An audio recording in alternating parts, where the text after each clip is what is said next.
Hi guys, this is Shannon. Thanks for joining me on the channel tonight. This is No Shelf Control. I know that I often come to you when I win books from Goodreads giveaways to show you the books and tell you about the new titles that are coming out. And those are the hardcover books that I actually receive in the mail. But I often win Goodreads giveaways that are ebooks as well, and I love a good ebook. So I decided to go through my list and take a look at the ebooks that I have won over the past 6 months and tell you about the ones that I have loved the most. So I have 10 books that I have won from Goodreads giveaways over the past 6 months or so that I'm really excited to tell you about. So let's go ahead and get started. The first one is called When I First Held You by Anstey Harris. It was published January 24th, 2023, and it's 313 pages. Here's the synopsis. Silence tore them apart. Can the truth bring them back together? In 1960s Glasgow, anti-nuclear activists Judith and Jimmy fall in love. But their future hopes are dashed when their protesters' squad is raided and many, including Jimmy, are sent to prison. Pregnant and with no word from Jimmy, Judith is forced to enter an unmarried mother's home, give up their baby, and learn to live with her grief. More than half a century later, Judith's mending shop restores broken treasures, just as Judith herself has been bound back together by her late, much-missed partner, Catherine. But her tranquility is shattered when Jimmy, so different and yet somehow the same, reappears yearning to unpick the painful past. Realizing they each know only half of the other's story, Jimmy and Judith finally break the silence that tore apart what might have been their family. Amid heartbreak and hope, how much can now be mended? So one of the things I love about this book is Judith's mending shop. She has a store where people bring things that are broken or could be recycled or upcycled, and they basically give them to the store. They might want them back, and Judith's Mending Shop may put them back together for them, or they may donate them to be made into something else or something better or something that someone else would buy. It's almost like a Goodwill, except everything that comes there is broken and needs to be fixed. And so I just loved it as a metaphor and also as an idea. If there were a way to make money doing that, I'm sure somebody's doing this. I think that's a brilliant idea, recycling and upcycling things that people have broken and using people in the store who have those skills to actually put the things back together and make them better than they were to begin with. So I love that idea. I also was really into the story of Judith and Jimmy, the fact that they were anti-war protesters. He got hauled off to prison, didn't know she was pregnant. She never heard from him again. And now 50 years later, here he is. And they're, later in life, she has a female partner who has passed away that she spent most of her life with, and really held her together, in spite of some of the grief that she felt from her relationship with Jimmy and from giving away the baby that she gave birth to. So it was a really good story. I really enjoyed it. There was a lot there to unpack.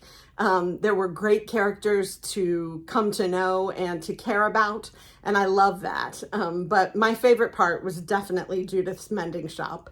Both, just the idea of it and how it weaves through the entire story of Judith and Jimmy. So I highly suggest you check that one out. I am not familiar with Anstey Harris. Don't know of anything else she has published, but this was a good one and I would recommend it. The next one I have on my list is called The Circus Train, and it is by Amita Parikh.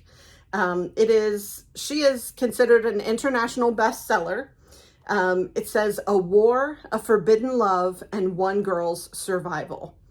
And the blurb on the cover says, a passionate and gripping tale of unlikely alliances and hidden strengths. And that quote is from Pam Jenoff, author of The Orphan's Tale. And the cover really reminds me of The Orphan's Tale. When I first saw the book, I was like, oh, is this Pam Jenoff? But it definitely has that kind of feel with the two planes flying overhead here. And then the young woman on the train looking out the window in the snow. I definitely thought this had a Pam Jenoff feel. So that there's a blurb on the cover from her does not surprise me at all. This one was published December 6, 2022 by G.P. Putnam's Sons, and it's 413 pages. Here's the synopsis. International bestseller and #1 Library Reads Pick winner.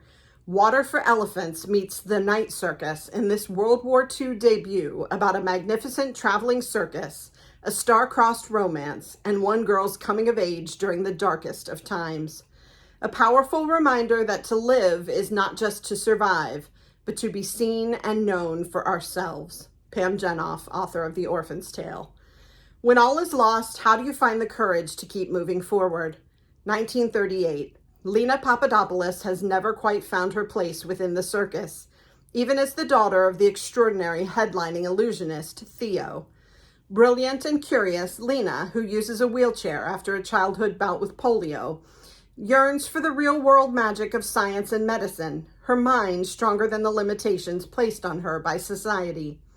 Then her unconventional life takes an exciting turn when she rescues Alexander, an orphan with his own secrets and mysterious past.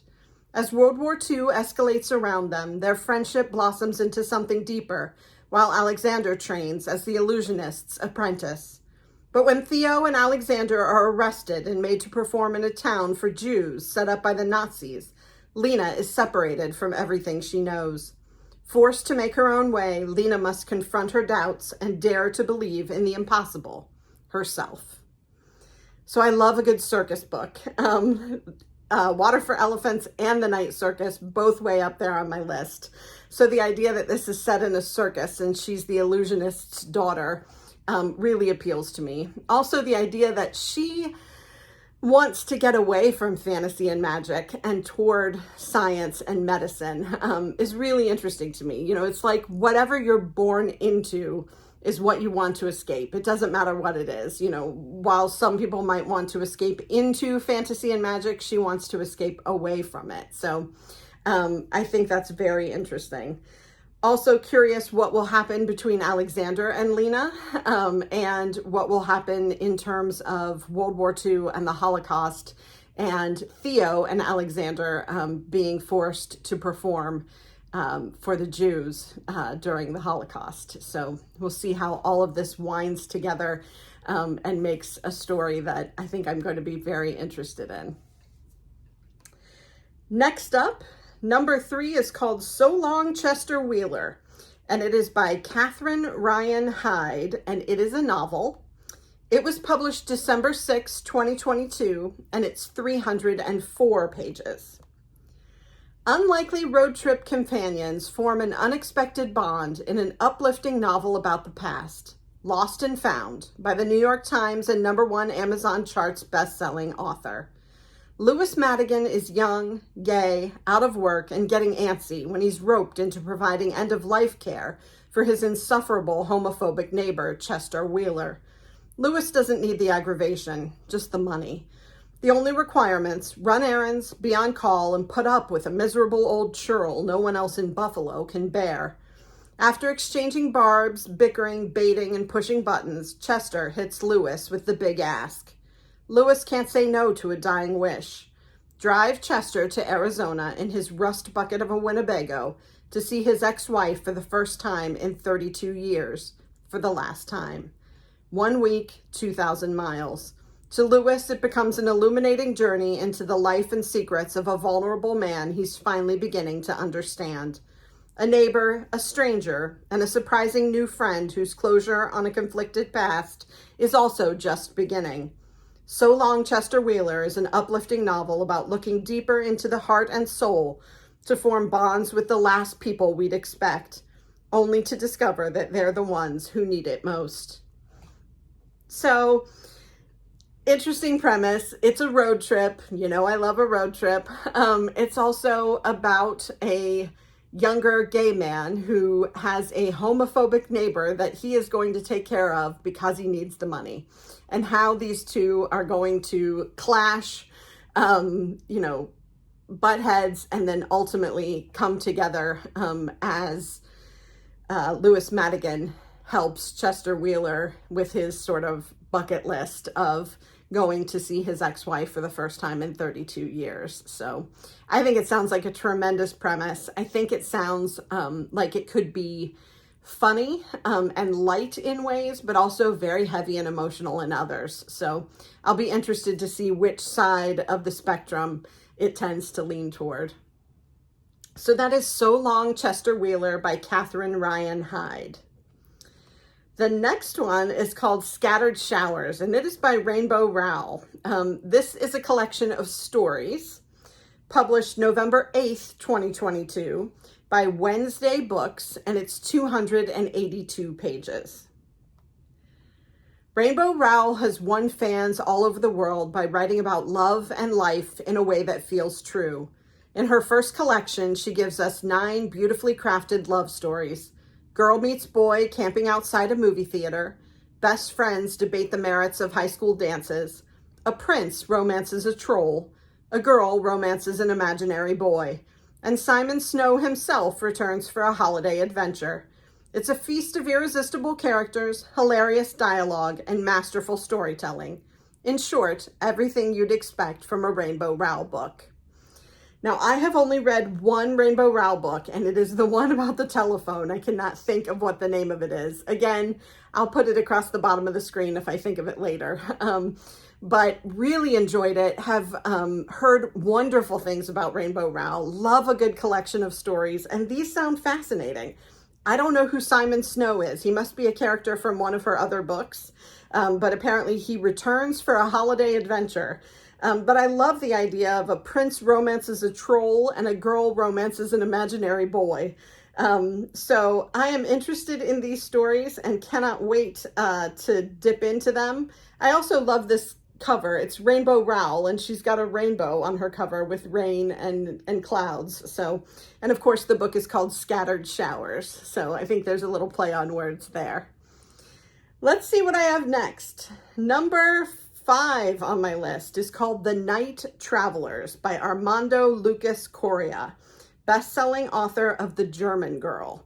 And this has an awesome lighthouse on it with some decorative like leaves here, but the night sky looks absolutely beautiful, and it's on like a cliff with the waves crashing up against it. Love the cover. It was published January 10th, 2023 by Atria Books, and it's 368 pages. 4 generations of women experienced love, loss, war, and hope from the rise of Nazism to the Cuban Revolution and finally the fall of the Berlin Wall in this sweeping novel from the best-selling author of The German Girl. Berlin, 1931. Allie Keller, a talented young poet, is alone and scared when she gives birth to a mixed-race daughter she names Lilith. As the Nazis rise to power, Allie knows she must keep her baby in the shadows to protect her against Hitler's deadly ideology of Aryan purity.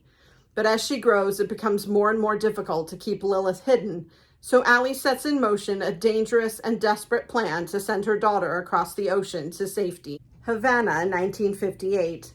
Now an adult, Lilith has few memories of her mother or her childhood in Germany. Besides, she's too excited for her future with her beloved Martin, a Cuban pilot with strong ties to the Batista government. But as the flames of revolution ignite, Lilith and her newborn daughter Nadine find themselves at a terrifying crossroads. Berlin, 1988. As a scientist in Berlin, Nadine is dedicated to ensuring the dignity of the remains of all those who were murdered by the Nazis. Yet she has spent her entire lifetime avoiding the truth about her own family's history. It takes her daughter Luna to encourage Nadine to uncover the truth about the choices her mother and grandmother made to ensure the survival of their children. And it will fall to Luna to come to terms with a shocking betrayal that changes everything she thought she knew about her family's past. Separated by time, but united by sacrifice, 4 women embark on journeys of self-discovery and find themselves to be living testaments to the power of motherly love. So we have 4 generations here, very strong women, interlocking stories. We go from Germany to Cuba and back to Germany from 1931 to 1988. and each one's story is somehow impacted by the one before it.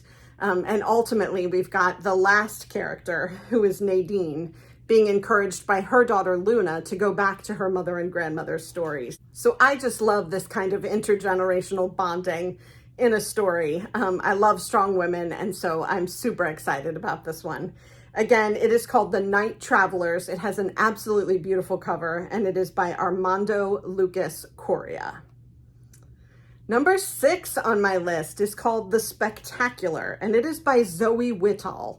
Zoe Whittall wrote The Best Kind of People, which is a book that I reviewed just a couple of weeks ago.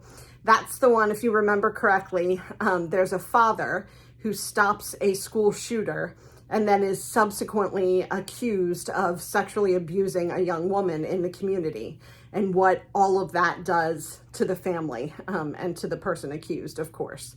That was a good book, and so I'm excited that this one is by Zoe Whittall. I'm even more excited by this blurb. So this blurb is from Tori Peters, the author of Detransition Baby, which is also a really good book. But Tori Peters' blurb says, "In the best books, characters feel like my friends, but with the mothers of the spectacular, they came to feel like my family." And I just love that. So this one is published by Ballantine Books, September 6th, 2022, and it's 384 pages. Here's the synopsis. The spectacular begins in the late 1990s. Ruth is 80 and secretly enjoying a hot affair with a widower neighbor in suburban Montreal when she finds out she's dying. She decides to throw herself a farewell party in the seaside village where she spent her childhood, on the Aegean in Turkey. She hopes to take along Missy, her granddaughter, a cello player in a notorious art rock orchestra experiencing a wave of commercial success. Missy doesn't want to stop touring. She's happy traveling with her best friends and has a lover in almost every city. But she's forced to leave the tour after an incident at the border involving a forgotten flap of cocaine. She reluctantly joins Ruth on her journey, even though they disagree in almost every way about what a woman should expect from life. Something that keeps them from telling each other a secret that could bring them closer together. We follow Missy and Ruth during 3 crucial turning points in their lives via several interlocking narratives as they negotiate who they wish they could be in a world that doesn't always give them that freedom. So again, we have 2 strong women, intergenerational, interlocking stories, and of course a mystery with some secrets that I love. I also love the idea that Ruth is 80 and secretly enjoying a hot affair with a widower neighbor. I think that's the best part of the synopsis. So really interested in digging into this one. It's the blurb that really sold me. So thank you, Tori Peters from Detransition Baby, for selling me on this book. Number 7 is called Blood Orange Night, My Journey to the Edge of Madness by Melissa Bond. And this one was published June 14th, 2022 by Gallery Books, and it is 288 pages. Brain on Fire meets High Achiever in this page-turner memoir chronicling a woman's accidental descent into prescription benzodiazepine dependence and the life-threatening impacts of long-term use that chills to the bone. And that's a quote from Nylon. As Melissa Bond raises her infant daughter and a special needs 1-year-old son, she suffers from unbearable insomnia, sleeping an hour or less each night. She loses her job as a journalist, a casualty of the 2008 recession, and her relationship with her husband grows distant. Her doctor casually prescribes benzodiazepines, a family of drugs that includes Xanax, Valium, Klonopin, Ativan, and increases her dosage regularly. Following her doctor's orders, Melissa takes the pills night after night until her body begins to shut down. Only when she collapses while holding her daughter does Melissa learn that her doctor, like so many others, has overprescribed the medication, and quitting cold turkey could lead to psychosis or fatal seizures. Benzodiazepine addiction is not well studied, and few experts know how to help Melissa as she begins the months-long process of tapering off the pills without suffering debilitating, potentially deadly consequences. Each page thrums with the heartbeat of Melissa's struggle. How many hours has she slept? How many weeks old are her babies? How many milligrams has she taken? Her propulsive writing crescendos to a fever pitch as she fights for her health and her ability to care for her children. Propulsive and poetic from Shelf Awareness, and immersive, this vivid chronicle of suffering from Kirkus Reviews and redemption shines a light on the prescription benzodiazepine epidemic as it reaches a crisis point in this country. So this sounds both horrifying and riveting. Brain on Fire meets High Achiever. So this woman, Melissa Bond, who is the author of the book, so this is a memoir, is writing about benzodiazepine addiction that she seems to have come to accidentally, trying to take care of a 1-year-old and a newborn, and being overprescribed by her doctors. So I am just terribly interested in reading her story, understanding what happens to her. You have heard me talk about the fact that I have mental health diagnoses and medication coming out the wazoo. None like this, but I see how this would be something that could happen to you, could happen to me. And I'm very interested in hearing Melissa Bond talk about it. Ultimately, if she's written this book, I feel she has survived in some way or another. So that's hopeful, but, really interested in reading this story and hearing what her story is and how she claws her way out of this situation. So that again is Blood Orange Night, and it says, My Journey to the Edge of Madness. Next up, number 8 is called Crush, a sweet, full-bodied queer romance by L. Dreamer. And this was published June 14th, 2022 by L. Dreamer, and it's 219 pages. When Mia Torwood's husband Tom buys a winery on a whim, she decides to make the best of it. But when he dies of a heart attack during their first grape harvest, Mia is left grief-stricken. She also finds out that the winery is in debt and she must replace her indispensable vineyard manager, Jose. All Cal Sanders wants is to grow grapes and make great wine. When an opportunity arises to manage a vineyard on the central coast of California, he jumps at the chance, happy to get away from his transphobic, small-minded, conservative town. He just wants to live the life he's always wanted to, as the man he's always been. As Mia and Cal navigate the challenges of running a winery, they encounter a disgruntled employee, unravel an extraordinary mystery, and find a deep connection growing between them that takes them both by surprise. So, some aspects of transgender here in this book. I love exploring those kinds of things. Also interested in the fact that this is set in a winery, that Mia Torwood is trying to make a winery succeed after her husband passes away, and that Cal is trying to get away from his transphobic, small-minded town, and interested to see what happens between the two of them, what this mystery is that the synopsis refers to, and ultimately how this goes. This is self-published. I tend to stay away from self-published. I've been burned a few times, but this one really caught my attention, and I'm absolutely going to give it a read. So I will let you know how it goes. Again, it's called Crush, a sweet, full-bodied queer romance. And, oh no, not the last one. Number 9 on my list is called The Last Karankawas, a novel by Kimberly Garza. This one was published August 9th, 2022 by Henry Holt & Co. And it's 288 pages, and it is set in Galveston, Texas in 2008. For fans of Ya Jessie and Christina Enriquez, a kaleidoscopic, emotionally charged debut about a tight-knit community of Mexican and Filipino-American families on the Texas coast. Welcome to Galveston, Texas. Population 50,241. Carly Castillo has only ever known Albacore Avenue. Abandoned as a child by her Filipina mother and Mexican-American father, Carly returns each morning from her nursing shift to the house she shares with her grandmother, Magdalena. But when Magdalena slips into dementia, Carly begins to imagine a life elsewhere. Jess Rivera, her boyfriend, an all-star shortstop turned seaman, treasures the salty, familiar island air. Years ago, he had a chance to leave Galveston for a bigger city with more possibilities, but he didn't then, and he sure as hell won't now.